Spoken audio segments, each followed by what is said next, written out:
Hi ලඝු ගණක කියන්නේ මොනවද? අද බලමු ඒ ගැන.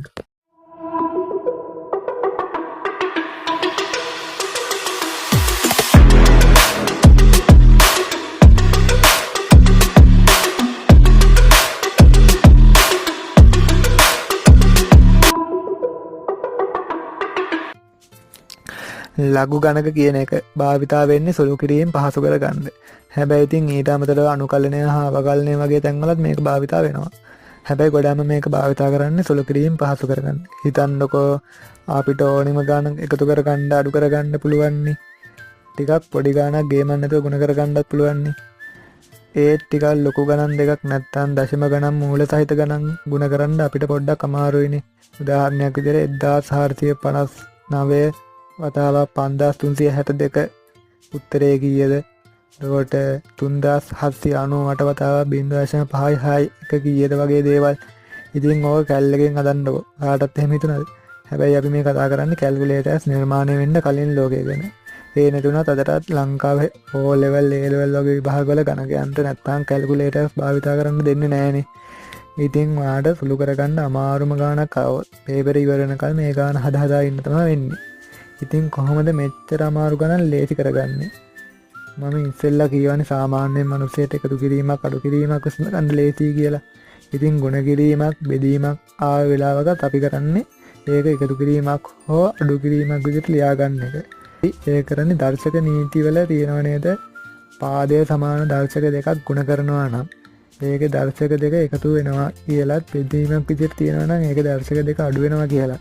උදාහරණයක් විදිහට ඒවල ගණය වතාවක් ඒවල වර්ගය සමානයි ඒවල 5 වෙනි බලය.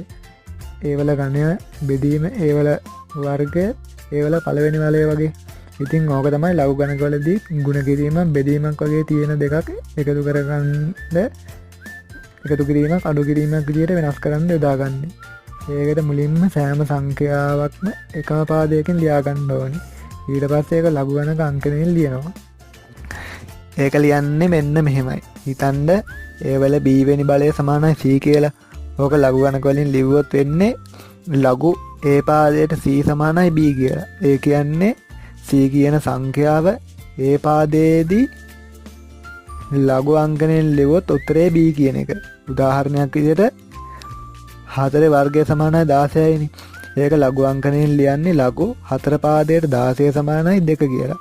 පේනවද ඔකේ 2 කියන බලය උක්ත වෙලා තියෙනවා. ඉතින් අපිට ඕනි වුණොත් 16 වතාවක් 64 කියන එක හොයාගන්න අපිට පුළුවන් මේක ලියන්න ලඝු 4 වෙනි පාදයෙන් 16 ධන ලඝු 4 වෙනි පාදයේ 64 කියලා. ඒක සමාන වෙනවා ඒකේ දර්ශක දෙකේ එකතුවට. ඒ කියන්නේ 2 ධන 3 කියන එකට. ඔන්න ඔහම තමයි ගුණ කිරීමක් එකතු කිරීමක් කරගන්නේ.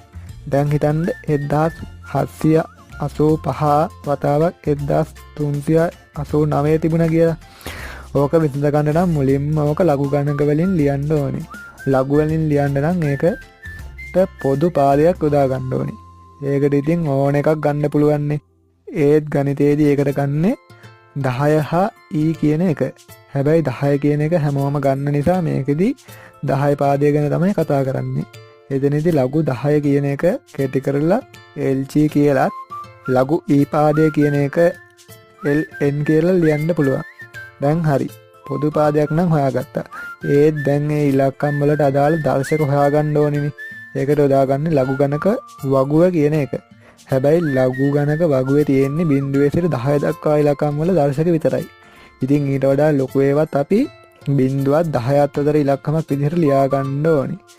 විද්‍යාත්මක අංකණය භාවිතා කරලා තමයි ඒක ලියාගන්නේ. උදාහරණයක් විදිහට 795 කියන එක ලියන්නේ 7.9.5 වතාවක් 10 2 කියලා. ඉතින් අපි මේක ලියන්නේ 10 පාදයෙන්නේ. එතකොට අර 10 දෙවෙනි බලය කියන එක කෙලින්ම ලියන්න පුළුවන් 2 කියලා. හැබැයි 7.9.5 අපි උත්තරේ දන්නේ නැහැ. ඒක ලඝු වගුවෙන් බලන්න ඕනේ.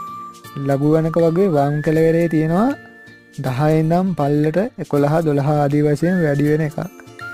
ඒකේ ඔය 10 බිංදුව කියන්නේ 1.0 කියන එකට. 1.0 කියන්නේ 10 බිංදුව වෙනි බලයනේ. ඒකයි එතන 0.4ක් තියෙන්නේ. ඉතින් ඒකෙන් අපි 7.95 කියන එක හොයා ගන්න ඕනේ. ලඝු වගුවේ පල්ලට වෙන්න තියෙනවා 79 කියන එක. අන්නේ පොලිමේ පහ කෙලින් තියෙන 9.0.4 9004 තමයි 7.95 කියන එකේ ලඝු අංකනේ. ඒ කියන්නේ 10.0.9.0.4 වෙනි බලය සමාන වෙනවා 7.95ට.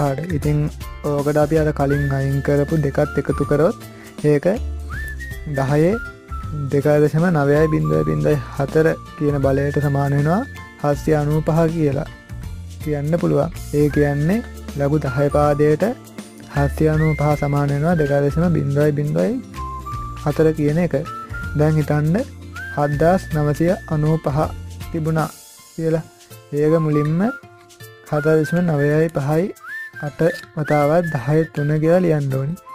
ඒකදී කලින් වගේම බලුවොත් 79 දී පහ කෙලින් තියෙන 9004 එනවා. හැබැයි 8කුත් මේක තියෙනවනේ. ඒක බලන්න දකුණු කෙළවරේ තියෙන මධ්‍ය අන්තරයෙන් 79ත් මධ්‍ය අන්තරයේ 8ත් ළඟින් තියෙන 4 කියන එක අරන් අර 9004 කියන එකට එකතු කරන්න ඕනේ. එතකොට එන්නේ 9008 කියන එක. දැන් මේක ලියන්න පුළුවන් 3.9.0.8 කියලා. හැබැයි ඔතනදී 79587ක් තිබුණොත් ඒක නම් හොයන්න බෑ. ඒක නිසා ඒක ළඟම තියෙන පූර්ණ සංඛ්‍යාවට වටේලා 79580 කියලා ගන්න ඕනේ. ඒක කලින් වගේම ලිව්වොත් එන්නේ 7.9.8 වතාවක් 10.4 කියලා. ඉතින් මේකේ උත්තරේ 4.9.0.8 කියන එක. දැන් 0.790.795 තිබුණොත් ඒකත් ලියන්න ඕන 7.9.5 වතාවක් 10 ඍණ 1 කියලා. එතකොට ඒක ඍණ 1 ධන 0.9.0.4 වෙනවා. ඒ කියන්නේ ඍණ 0.0996. දැන් මේක නම් හරි. අපි පොදු පාදයක් ගත්තා වගේම ඒ දර්ශකත් වෙන විදිහ ඉගෙන ගත්තා. දැන් හිතන්න 795 වතාවක් 0.795 තිබුණා කියලා. ඒක හොයන්න නම් මේක ලියන්න ඕන 7.9.5 වතාවක් 10 වතාවක් 7.9.5 ගුණ කිරීම 10 ඍණ 1 කියලා. දැන් මේවා ලඝු ආකාරයෙන් ලියනවා. ඒ කියන්නේ ලඝු 10 පාදයට 7.9.5 වතාවක් 10 ගුණ කිරීම 7.9.5 වතාවක් 10 ඍණ 1 කියලා. ඒකම ලියන්න පුළුවන් ලඝු 10 පාදයට 7.9.5 වතාවක් 10 එකතු කිරීම ලඝු 10 පාදයට 7.9.5 වතාවක් 10 ඍණ 1 කියලා. ඒක සමාන වෙනවා 2.9.0.4 එකතු කිරීම ඍණ 0.0996 කියන එකට. ඉතින් ඔන්න ගුණ කිරීමක් අපි එකතු කිරීමක් බවට පත් කළා. දැන් මේ දෙක එකතු කරලා උත්තරේ ගන්න 2.0.08 කියලා. ඉතින් ඕක නෙමෙයි අපේ උත්තරේ. අපි ලඝු බවට මේක හැරෙවුවා වගේම නැවතත් දර්ශකාකාරයට හරවන්න ඕනේ. ඒකට භාවිතා කරන්නේ ප්‍රතිලඝු කියන එක. එතනදී ප්‍රතිලඝු 2.8.0.8 කියන එක ප්‍රතිලඝු 0.8.0.8 වතාවක් 10 කියලා එකට සමාන වෙනවා. දැන් අපි ලඝු පොතේ 0.0.8 තියෙන තැන බලන්න ඕනේ. ඒක තියෙන්නේ 800 විදිහට. ඒක තියෙනවා 63 1 කියන තැන. ඉතින් මේක අපිට ලියන්න පුළුවන් 6.31 කියලා. ඉතිරි 8 හොයන්න ඕන මධ්‍ය අන්තරයේ. ඒක මධ්‍ය අන්තරයේ 9 දී 6 විදිහට ලැබෙනවා. එතකොට ඒක 6.319 වෙනවා. ඒක ගුණ කරනවා අර කලින් ආව 10 දෙකෙන්.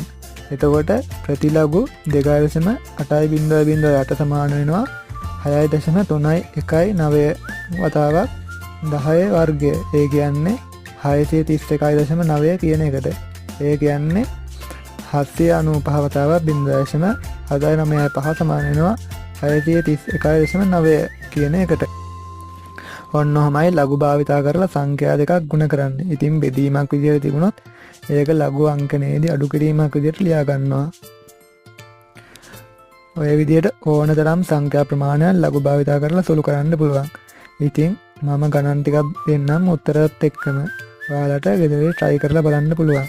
ඉතින් මේ වගේ වැදගත් දෙයක් නැවත අරන් එනකම් අදට මම සමුගන්නවා. හැමෝටම සුබ දවසක්.